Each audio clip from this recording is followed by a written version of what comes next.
Ya, halo, assalamualaikum warahmatullahi wabarakatuh. Selamat siang semuanya. Ya, inilah sesi pendahuluan untuk latihan bersama kita nanti malam mengenai tips dan trik untuk mudah tidur. Ya, sebelumnya saya akan munculkan dulu beberapa slide ya, yang saya kasih nama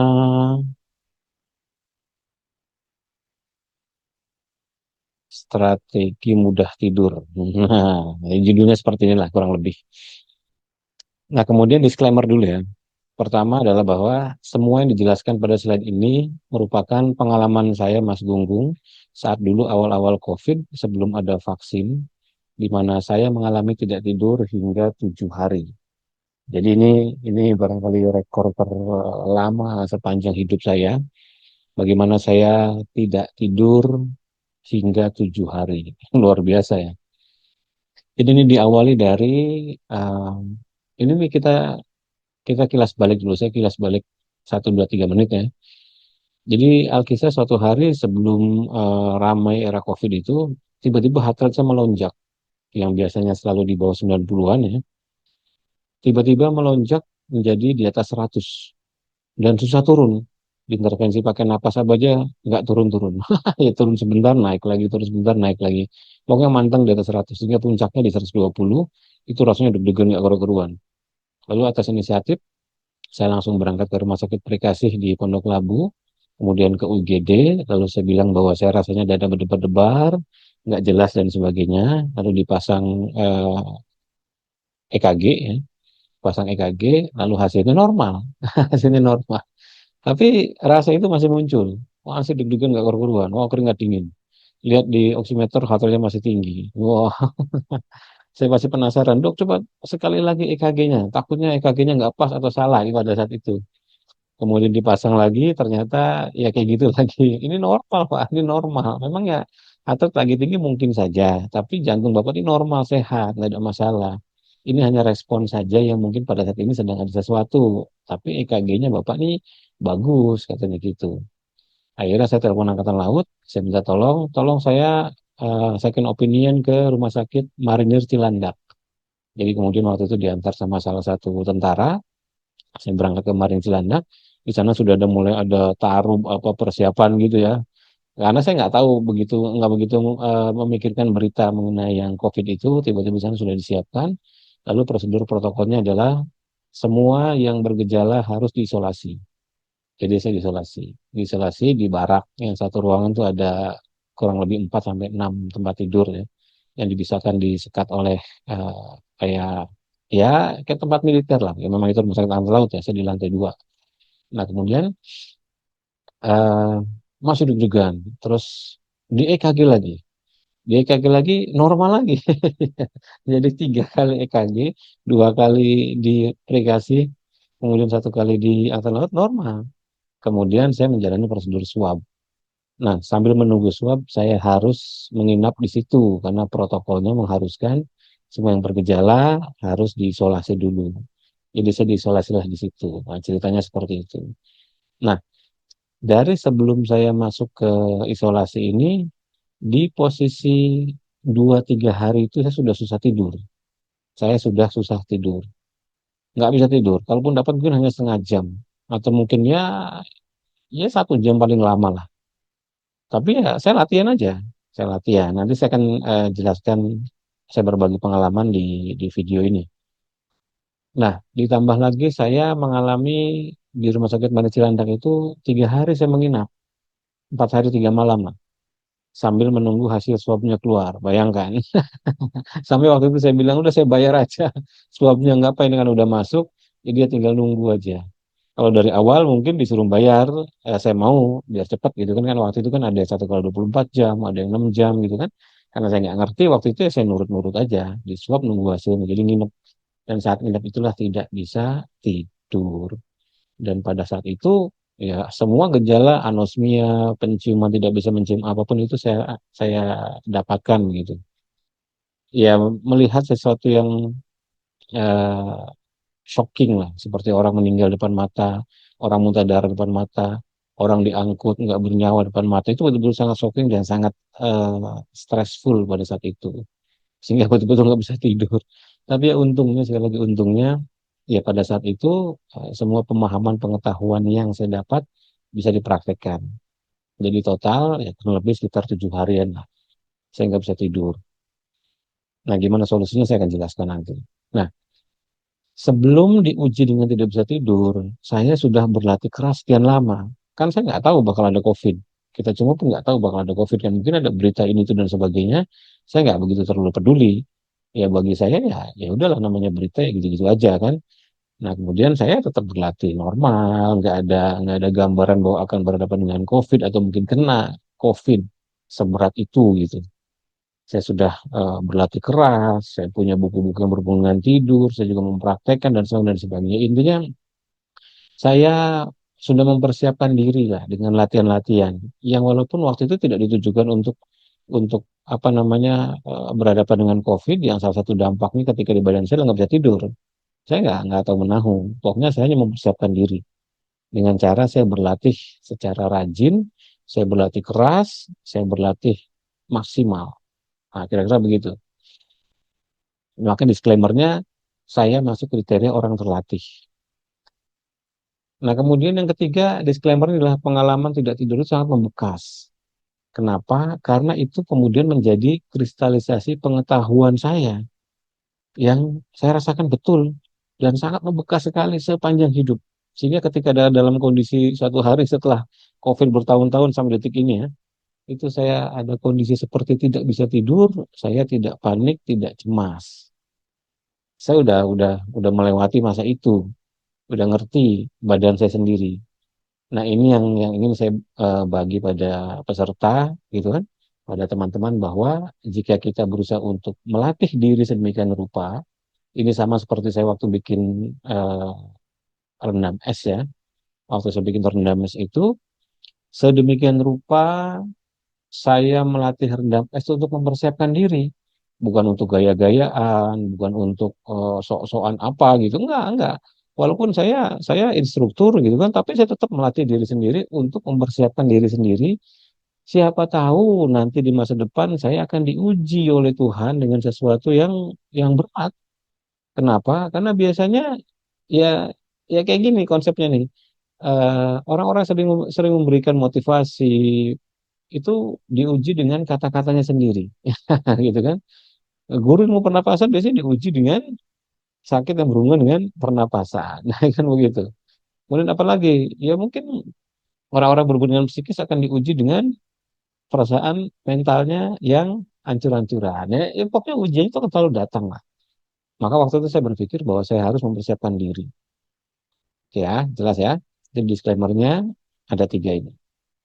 Nah, kemudian saya berusaha untuk merumuskan supaya orang-orang yang tidak begitu terlatih itu mau latihan dan mau mempersiapkan diri. Maka tujuan dari latihan bersama atau kelas deep sleep yang saya adakan ini adalah untuk melatih diri, mempersiapkan diri, bukan semata-mata tekniknya kalau dilatih langsung plek tidur. Ah, gitu. Bukan semata-mata begitu. Itu kalau berhasil ya bagus, tapi kalau enggak pengetahuannya mengenai wawasan bagaimana cara kita mempersiapkan diri agar mudah tidur itulah yang paling penting. Kita lihat. Pengkondisian agar mudah tidur, berdasarkan pengalaman saya adalah ada 4. Yakni kemampuan memahami lingkungan. Lingkungan itu berarti termasuk area tempat kita tidur. Berarti kamar kita, bau-bauan di ruangan kita, kemudian pencahayaan di ruangan kita, empuk atau tidaknya kasur kita. Pengertian empuk atau tidaknya nggak mesti harus mewah atau bagus ya. Bahkan kadang-kadang ya kita tidur di lantai pun bisa nyaman-nyaman aja. Jadi pengertiannya kenyamanan di mana tubuh kita mendarat di tempat tidur lah, gampangnya begitu. Kemudian apalagi tadi aspek pencahayaan, bau-bauan gitu kan, eh, tata kamar, kemudian sirkulasi udara. Nah, ini kemampuan cara kita memahami lingkungan di kamar kita. Kemudian bunyi-bunyian yang ada di kamar kita dan di sekitaran kamar kita, ya kan? Semakin sedikit bisa jadi semakin nyaman, tapi seringkali bunyi-bunyian yang muncul juga bisa jadi membuat kenyamanan. Nah, ini nih bisa berbeda nih, ya kan? Sama kayak orang misalnya tinggal di dekat jalan kereta. Mungkin akan menganggap berisik ketika kereta itu muncul ya atau lewat.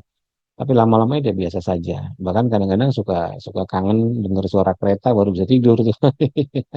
Bisa begitu bisa. Sama kayak orang didongengin gitu kan. Didongengin kan ya didongengin sama orang tuanya atau sama kakaknya.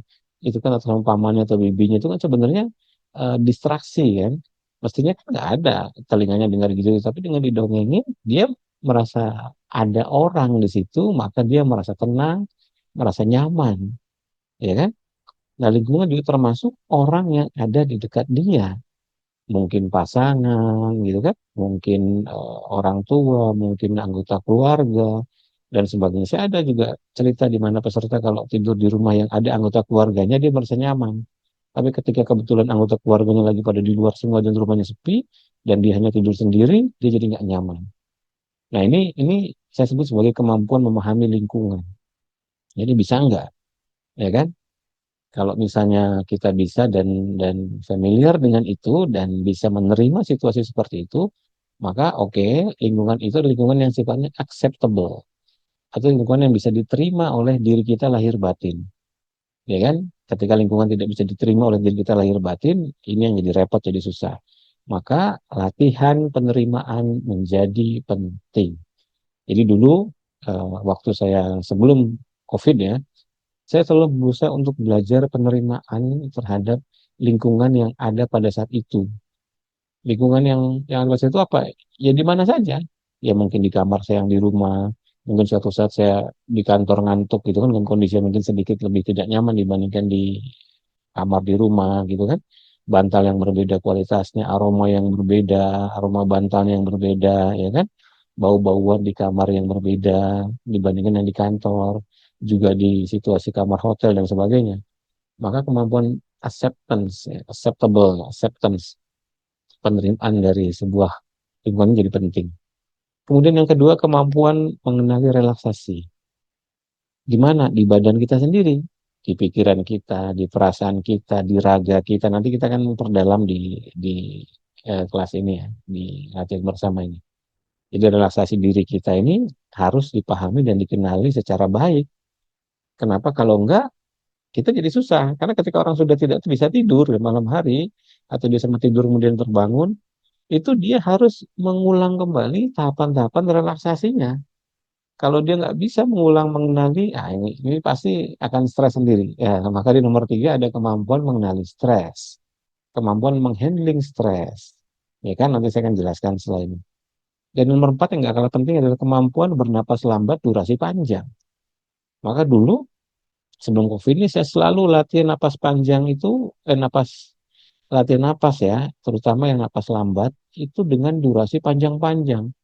Jadi ritme 55 saya selalu latih sehari minimal 1 jam, hanya satu ritme itu aja. Lalu di jam lain saya latihan ritme 99 juga 1 jam.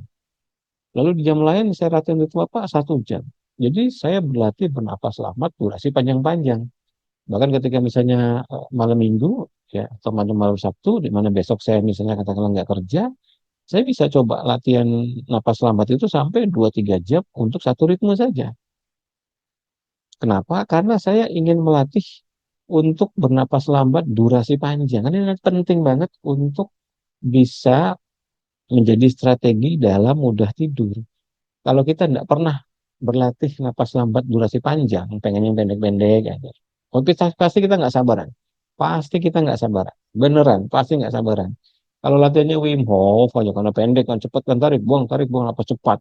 Mesti nanti nggak sabaran.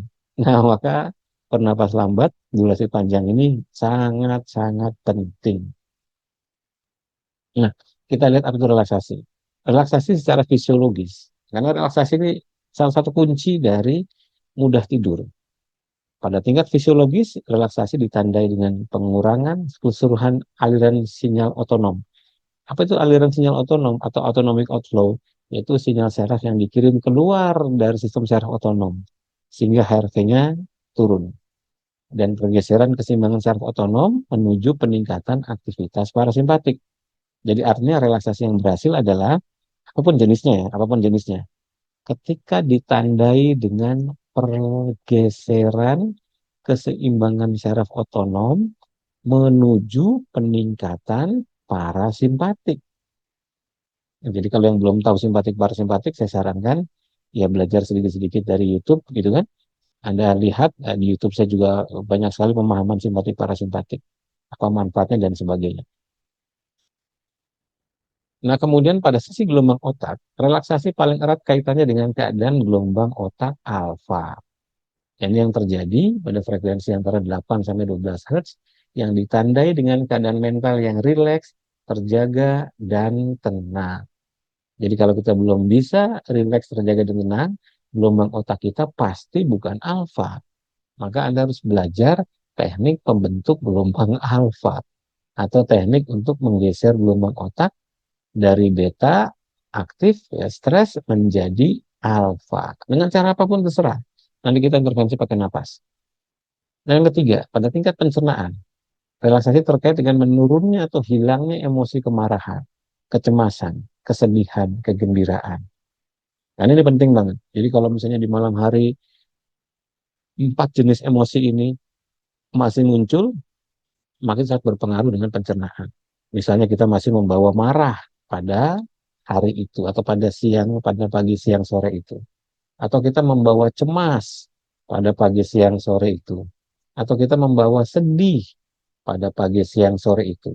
Atau kita membawa terlalu gembira pada pagi, siang, sore itu. Ini pun punya dampak yang berbeda pada apa namanya relaksasi. Nah, maka nanti aspek-aspeknya menjadi jelas. Ini sekali lagi ini pengalaman ya. Ini pengalaman yang saya tuliskan, yang saya rumuskan yang mudah-mudahan dipahami. Nah, teknik relaksasi, teknisnya ya, menurut dokter Bronson ya, ini ada 9. Ya sebenarnya kalau Tai Chi Qigong sama yoganya dipecah itu ya ada 11 lah. Tapi itu saya masukin jadi satu. Jadi ada visualisasi, ada progressive muscle relaxation, ada energy healing, ada akupunktur, ada massage, ada breathing technique, ada prayer, ada meditation, ada tai chi, qigong, dan yoga. Jadi ini yang bisa dipakai. Apakah saya pakai ini semua? Enggak. Saya nggak pakai ini semua. Visualisasi saya nggak pakai. Kenapa? Karena saya bukan tipe orang visual. Saya tipe rasa. Saya tipe yang merasakan, bukan membayangkan. Jadi berbeda, maka saya nggak pakai. Progressive muscle relaxation ini nanti yang akan kita bahas juga pada latihan malam hari ini. Energy healing, nah ini ada di kelas kepekaan dasar tuh.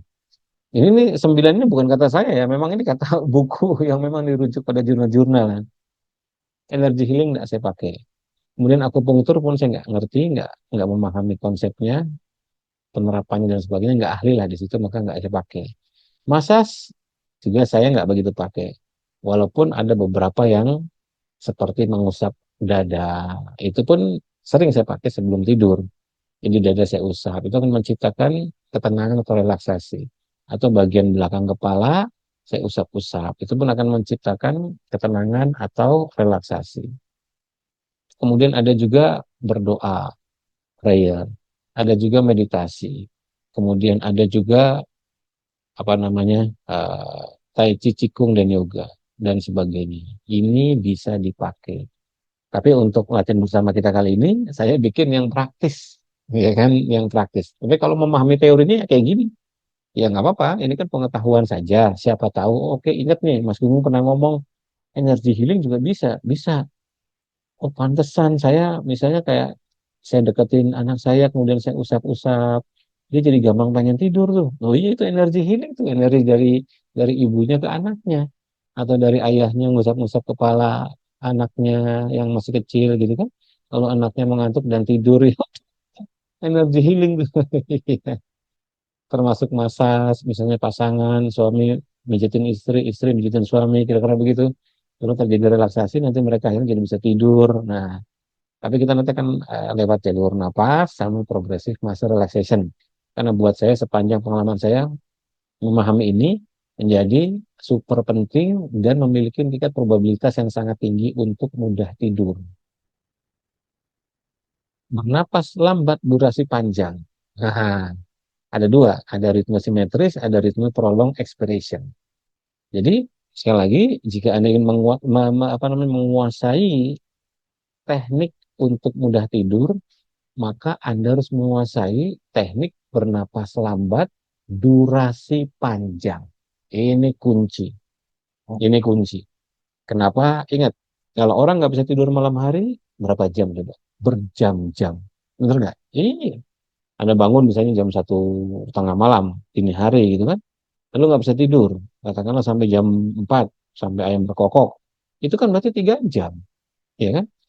Atau Anda terbangun jam 2 karena satu dan lain hal, mungkin buang air kecil atau mungkin apalah pokoknya sebabnya.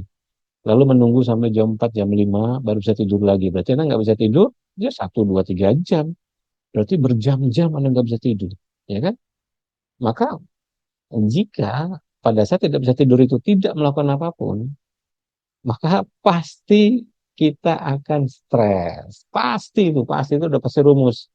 Tapi kalau kita berlatih napas lambat durasi panjang pada saat itu, nanti saya ajarkan ritme-ritmenya apa saja contohnya, maka pada titik itu kita punya kemampuan untuk mengintervensi badan kita agar masuk pada kenaikan parasimpatik, agar masuk pada kenaikan gelombang apa namanya penurunan gelombang otak dari beta menuju alfa. Kita masuk pada pengkondisian pencernaan agar rileks dengan cara tidak cemas, tidak marah, tidak khawatir, tidak sedih berlebihan, kemudian tidak terlalu bahagia. Nggak mungkin bisa bahagia lah. Pada saat malam itu bahagia dicoret. Kalau Anda nggak bisa tidur tuh bahagia dicoret. Iya kan? Walaupun ya bisa-bisa aja. Ya kan, tapi bahagia dicoret. Jadi pasti ya merasa cemas, takut, khawatir, sedih gitu kan. Nah, napas lambat durasi panjang, ritme simetris, dan ritme prolong expiration. Seperti apa nanti kita lihat. Ritme-ritme yang direkomendasikan dilatih harian, ya ini pengalaman saya sekali lagi. Ritme 55, ini penting banget, super penting. Ini adalah ritme favorit saya yang saya selalu praktekkan di mana saja, kapan saja. Jadi ritme yang sering saya bagi ke seluruh manusia sedunia. Ya kan lewat YouTube saya atau lewat pertemuan-pertemuan saya dengan orang-orang di jalan atau dimanapun. Ritme yang selalu saya pakai ketika misalnya saya dari Jakarta ke Cirebon naik kereta, atau dari Jakarta ke Semarang naik kereta, atau dari Jakarta ke Surabaya naik pesawat, atau dari mana lah pokoknya yang durasinya panjang-panjang, itu pasti saya praktekkan ritme 55 ini. Kemudian ritme perbaikan kelistrikan jantung. Ini minimal sehari Anda latihan 1 kali. Mas Nirwono, saya boleh dong es. Ritme perbaikan kelistrikan jantung ini minimal dilatih 1 hari 1 kali. Terserah mau pagi, mau siang, mau sore, mau malam. Ini selalu saya sempatkan. Favorit saya biasanya pagi hari. Jadi setelah saya bangun tidur, saya lakukan ritme perbaikan kelistrikan jantung saya dulu. Setelah itu baru saya beraktivitas.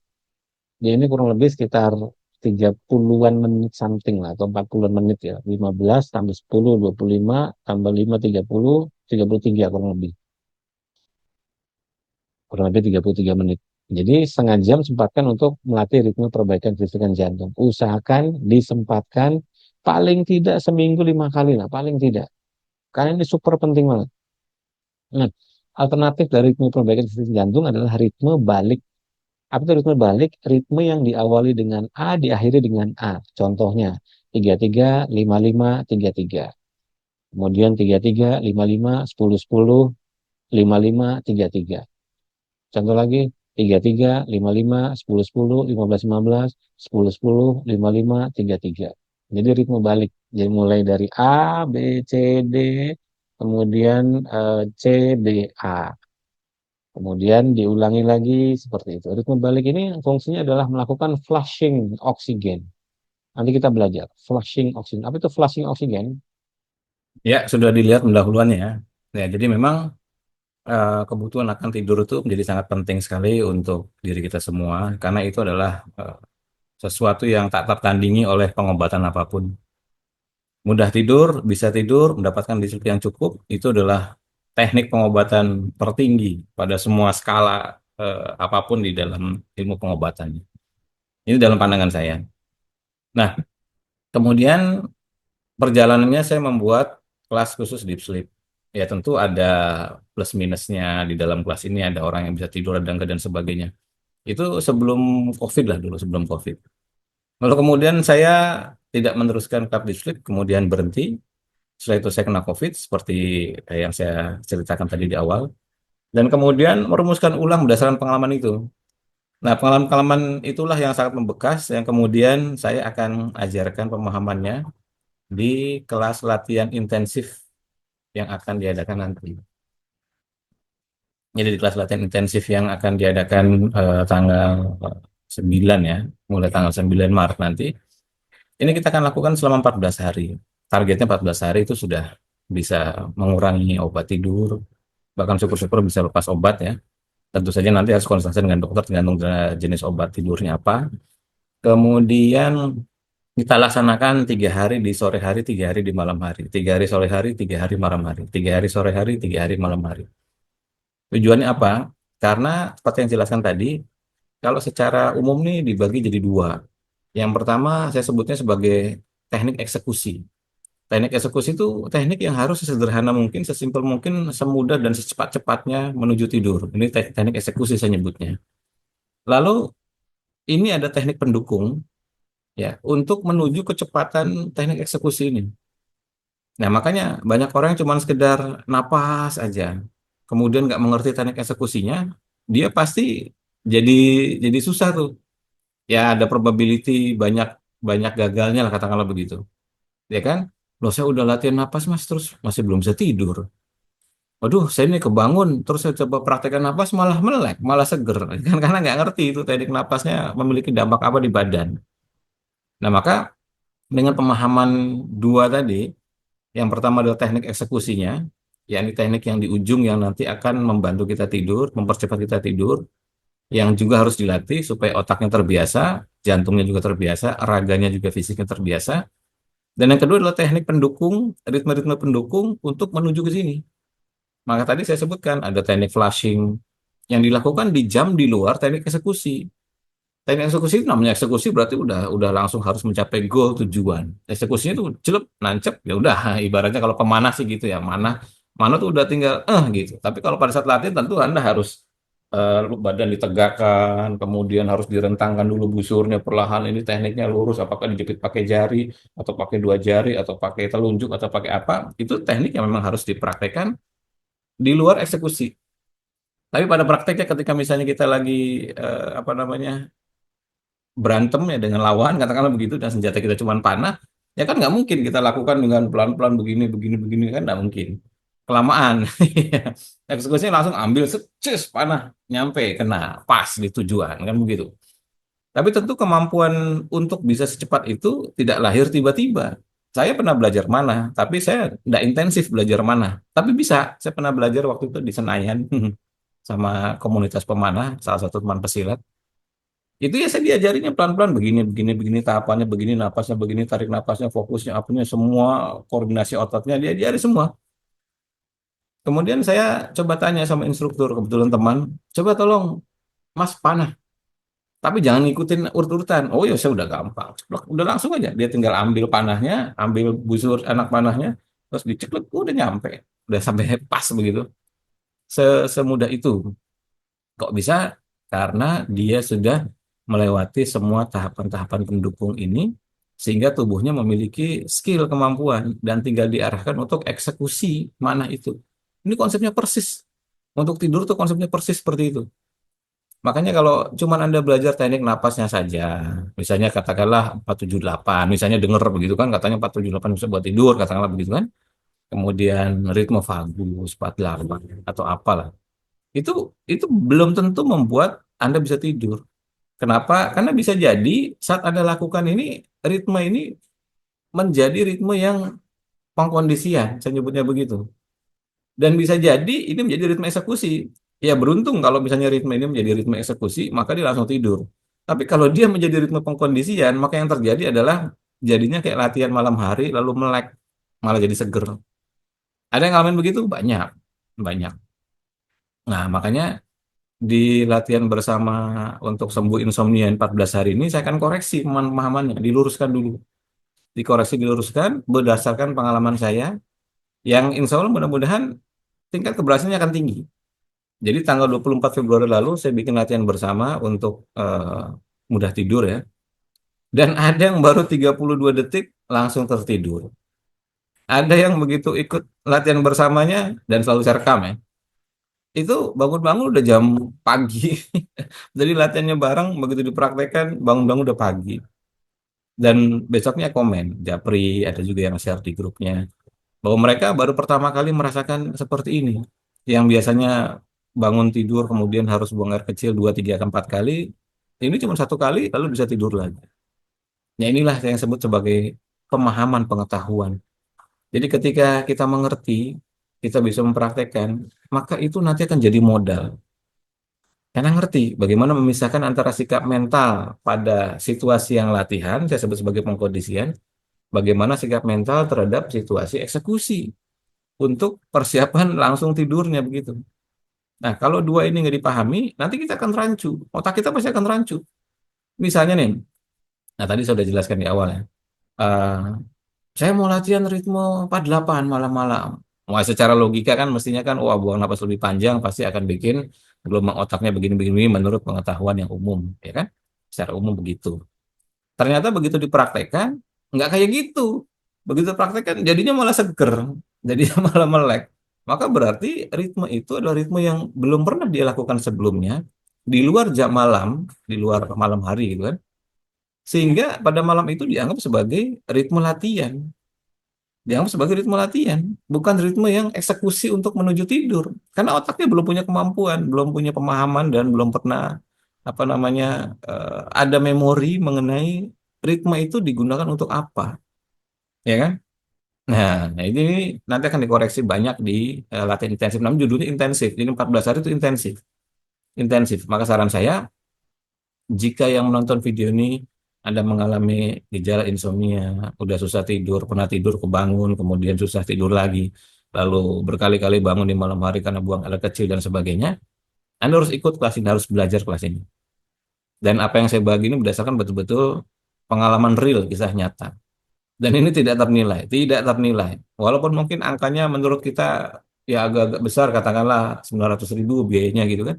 Tapi dibandingkan dengan pengetahuan yang didapat secara jangka panjang, karena pengetahuan ini sekali sudah menempel di badan, itu akan menjadi skill yang bisa diduplikasi kapan saja, di mana saja. Nanti bisa dibuktikan. Kecepatan untuk tidur jadi meningkat. Penaikan tingkat sleep sleep juga meningkat. Jadi luar biasa. Kayak gitu ya. Cara saya sudah cukup. Jadi bagi Anda tertarik, silakan Anda daftar ke Intan. Kita akan buka di tanggal 9. Saran saya, ikut minimal 1 kali lah. Karena gini, eh, kita mungkin bisa dapetin tulisan-tulisan gitu kan, kemudian video-video tutorial dan sebagainya di YouTube. Tapi nggak ada yang sebaik belajar langsung sama yang pernah mengalami, dia kan. Makanya kalau diperhatikan di grup-grup CA misalnya gitu kan, orang tidak begitu suka mendengar misalnya penjelasan, ya bukan tidak begitu suka, artinya dia mendengar juga penjelasan dari dokter-dokter medis dan sebagainya tentang teori A, B, C, tentang CA, bahwa CA begini, begini, begini, begitu. Kalau saya perhatikan ya, karena saya kan ada di grup, banyak grup CA. Saya ada di grup CA nasofaring, saya ada di grup CA payudara, saya ada di grup CA paru-paru, saya ada juga di grup CA macam-macam. Itu saya perhatikan kecenderungan orang tuh lebih suka mendengar, lalu mengamati bagaimana pengalaman orang. Jadi pengalaman dia survei itu kayak apa? Lalu dianalisa, diamati. Kemudian saya perhatikan, dilihat, diukur dengan ukuran badannya si orang itu sendiri, cocok apa enggak. Maka diambil yang bermanfaatnya. Yang tidak bermanfaatnya nggak diambil. Jadi lebih banyak begitu. Jadi artinya untuk kasus-kasus yang berat seperti ini, belajar dari pengalaman orang yang sudah menjalani itu jauh lebih baik dibandingkan kita membaca seluruh buku-buku di dunia ini.